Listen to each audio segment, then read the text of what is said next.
മലയാള സിനിമയിൽ ഏറെ ചർച്ചകൾക്കും പ്രശംസകൾക്കും വിധേയമായിട്ടുള്ള ഒരു സിനിമയാണ് ഫെമിനിച്ചി ഫാത്തിമ എന്ന് പറയുന്നത്. ഫെമിനിച്ചി ഫാത്തിമയുടെ അഭിനേതാവും തിയേറ്ററിക്കൽ ആക്ടറും കൂടിയായിട്ടുള്ള ശ്രീ കുമാർ സുനിൽ നമ്മളോടൊപ്പം ചേരുന്നുണ്ട്.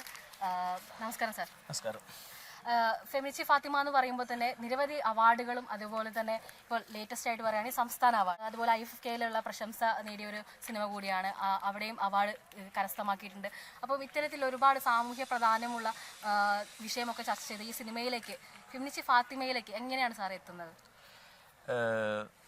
1001 എന്നുള്ളതാണ് സിനിമ ഉണ്ടോ?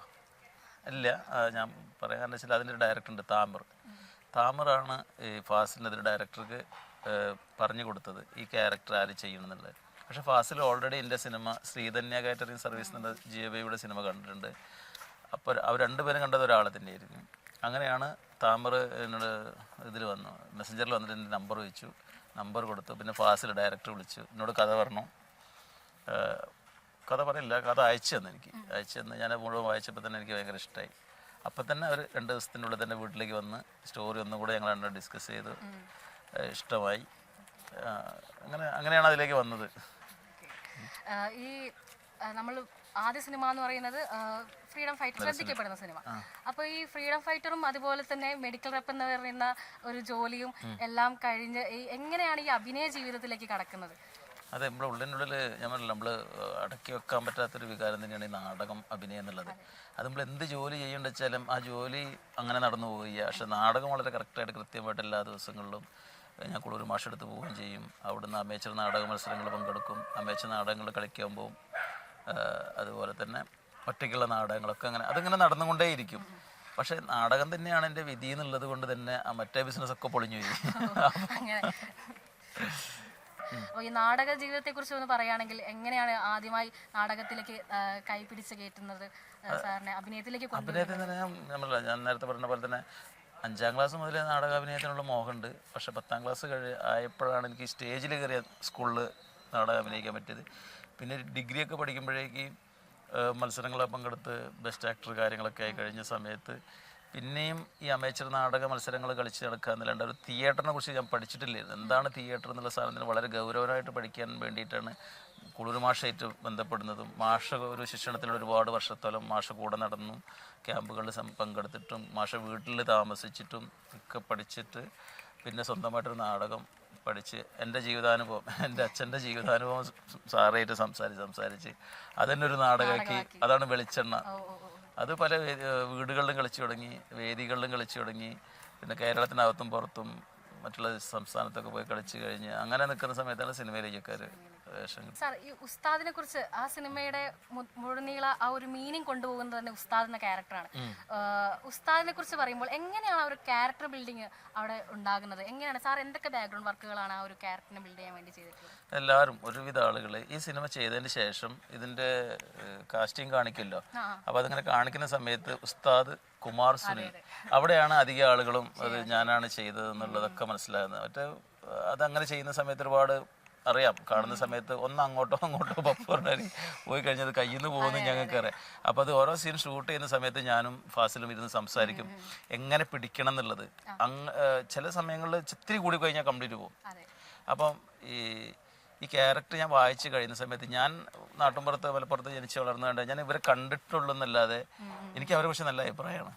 കാരണം അവർ നല്ല വൃത്തിയുള്ള വസ്ത്രം, വൃത്തിയായിട്ടാണ് നടക്കുക. അപ്പോൾ അവർ പഠിപ്പിക്കുന്നത് അതുപോലെ തന്നെ നല്ല വൃത്തിയുള്ള കാര്യങ്ങളും കുട്ടികൾക്ക് വേണ്ടിയുള്ള ഒരുപാട് കാര്യങ്ങളാണ്. പിന്നെ അവർ പാട്ട് കേട്ടിട്ടുണ്ട്, മദ്രസൻ്റെ മുന്നിൽ നിന്നുള്ള കാര്യങ്ങൾ അവർ പാടും, അങ്ങനെ കേട്ടിട്ടുണ്ട്. അപ്പോൾ ഇതിൻ്റെ ഒരു ഓറലായിട്ടുള്ള സാധനം മാത്രമേ ഉള്ളൂ. ബാക്കി എനിക്ക് കിട്ടുന്നത് സ്ക്രിപ്റ്റിൽ നിന്നാണ്. ഈ സ്ക്രിപ്റ്റിൽ നിന്ന് കിട്ടിയ സാധനം നമ്മൾ ഷൂട്ട് തുടങ്ങുന്നതിന് മുന്നേ അന്ന് വായിച്ച സ്ക്രിപ്റ്റ് കൂടാണ്ട് ഷൂട്ടിംഗ് സ്ക്രിപ്റ്റ് ഉണ്ടാവും. അത് നമ്മൾ വായിക്കും. അത് വായിക്കുന്ന സമയത്ത് ഫാസിലുണ്ടാവും. അപ്പോൾ ഫാസിൽ എനിക്കും ഷംലയ്ക്കും പറഞ്ഞു തരും, നമ്മളെ കൂടെ കോമ്പിനേഷൻ ആരോ പറഞ്ഞു തരും. ഒരു റിഹേഴ്സൽ നോക്കാമെന്ന് പറയും. ഒരു റിഹേഴ്സൽ നോക്കുമ്പോഴേക്കും ഫാസിൽ പറയും ഓക്കെ ഇതിൽ പിടിക്കാം. പിന്നെ ചെയ്യുന്ന സമയത്ത് എന്തെങ്കിലും മാറ്റങ്ങളുണ്ട് വെച്ചാൽ ചില സമയത്ത് തമാശ കൂടി പോകും. ഞാൻ ചെയ്യുമ്പോൾ ഫാസിലിൻ്റെ തമാശ ഫീല് ഞാൻ വളരെ ഗൗരവമായിട്ട് ചെയ്യുക. ഫാസിൽ അത് ചിരിക്കുന്ന സമയത്ത് നമ്മൾ വിചാരിക്കുന്ന വെച്ചാൽ അതെ. പക്ഷെ പിന്നെ അതനുസരിച്ചിട്ട് ഒന്ന് നമ്മൾ ഇതാക്കിയിട്ട് പിടിച്ചിട്ട് അതിൽ അങ്ങനെ പോയത്. അതായത് ഓരോ സീനും പ്രത്യേകം ഇപ്പൊ ഡയറക്ടറും സാറും കൂടി ഇരുന്ന് ഡിസ്കസ് ചെയ്ത് ഡെവലപ്പ് ചെയ്തെടുത്തിട്ടാണ് അതെ അതെ അതെ അല്ല സ്ക്രിപ്റ്റ് ഓൾറെഡി കംപ്ലീറ്റഡ് ആണ്, എല്ലാ കാര്യങ്ങളൊക്കെ ആണ്. പക്ഷെ ചെയ്യുന്ന സമയത്ത് അതിന്റെ ഒരു ഇംപ്രവൈസേഷൻ തന്നെ വേണം. അത്രയും മനോഹരമായിട്ട് ഉസ്താദിന്റെ ക്യാരക്ടർ വന്നിട്ടുണ്ട്.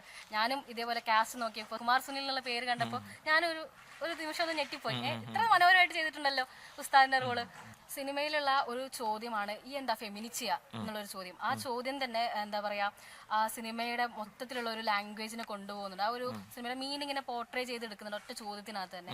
ഈ ഫെമിനിസവും കുമാർ സുനിലിന്റെ ജീവിതവും കൂടെ നോക്കുകയാണെങ്കിൽ എങ്ങനെയാണ്, എത്രത്തോളം സ്വാധീനിച്ചിട്ടുണ്ട് ഫെമിനിസം കുമാർ സുനിലിന്റെ ജീവിതം? അതെ, ഈ സിനിമ കഴിഞ്ഞതിന് ശേഷം നമ്മള് ഫാമിലിയിലൊക്കെ എന്തെങ്കിലും പറയാൻ പോകുമ്പോൾ ഞാൻ ഈ ചെയ്ത ക്യാരക്ടർ ഞാൻ തന്നെ ഒന്ന് ഇതാക്കുമെന്ന് ഞാൻ പറഞ്ഞിട്ടുണ്ട്. ഒന്നുമില്ല, നമ്മള് ചില സമയത്തൊക്കെ പറയില്ലേ, നമ്മള് കിടന്നുറങ്ങുകയാണെങ്കിൽ ഒന്ന് ഫാൻ ഇട്ട് തരുമെന്ന്.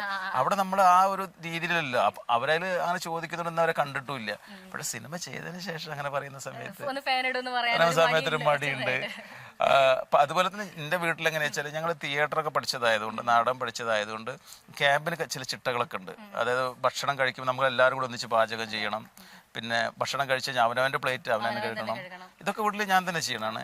അതുപോലെ തന്നെ എൻ്റെ മക്കളും അങ്ങനെ തന്നെയാണ്. ഭക്ഷണം ഇതിൽ ഭാര്യയെ സഹായിച്ച് കൊടുക്കണതിൽ ഭാര്യയ്ക്ക് വലിയ താല്പര്യമൊന്നുമില്ല. സഹായിച്ചു കൊടുക്കും. അവർക്ക് ഞാൻ ചെയ്തിട്ട് വൃത്തി ഉണ്ടാവില്ല എന്ന് തോന്നിയിട്ടേ പലക്കാണെങ്കിലും മറ്റേതാണെങ്കിലും ഒക്കെ ചെയ്യുകയാണെങ്കിലും ഞാനും മാക്സിമം എങ്ങനെയാണെന്നുള്ളത് എൻ്റെ വൈഫ് നിങ്ങളോട് പറയണ്ടേ, ഞാൻ ചെയ്യുന്നത്. അതെ അതെ അതെ അതെ അതെ അതെ അതെ അതെ ഞാൻ എപ്പോഴും എന്ന് വെച്ചാൽ ലിംഗസമത്വത്തോടുകൂടി ജീവിക്കുന്ന ഒരാളാണ്. കാരണം ഞാൻ ഈ നാടകമായിട്ട് ബന്ധപ്പെട്ടതുകൊണ്ട് നമ്മൾ പോകുന്ന സ്ഥലങ്ങളായാലും യാത്ര ചെയ്യുന്നതും നാടക ക്യാമ്പുകളൊക്കെ അങ്ങനെയല്ലേ നമ്മൾ മുന്നോട്ടുണ്ട്. ഇപ്പം സിനിമയായാൽ പോലും സിനിമയിൽ നമുക്ക് പിന്നെ ഒരു അങ്ങനെ അത്രത്തോളം നമ്മൾ ഇൻറ്റിമസി ആവുന്നില്ല.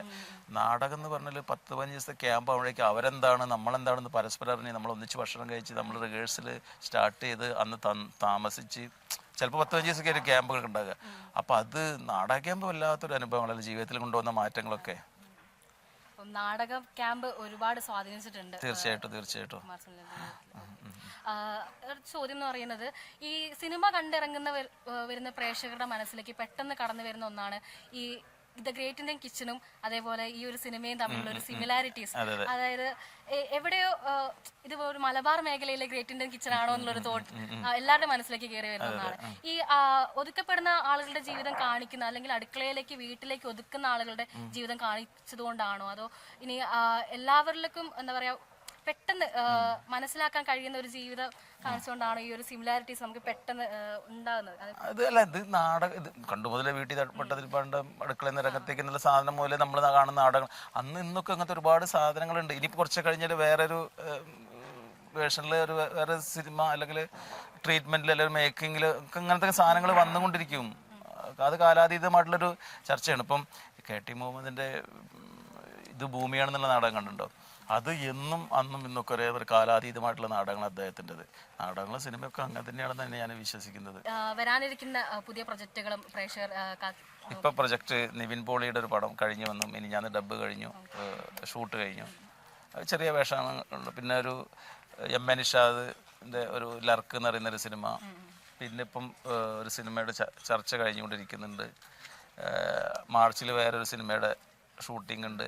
അങ്ങനെ ഒരുപാട് ഇതുണ്ട്. പക്ഷെ അതിൻ്റെ ഇടയിൽ ഞാൻ നാടകം നിർത്താതെ കളിച്ചുകൊണ്ടിരിക്കുന്നുണ്ട്. നാടകവും സിനിമയും ഒരേപോലെ പൊക്കോണ്ടിരിക്കുകയാണ്. അതെ അതെ അതെ.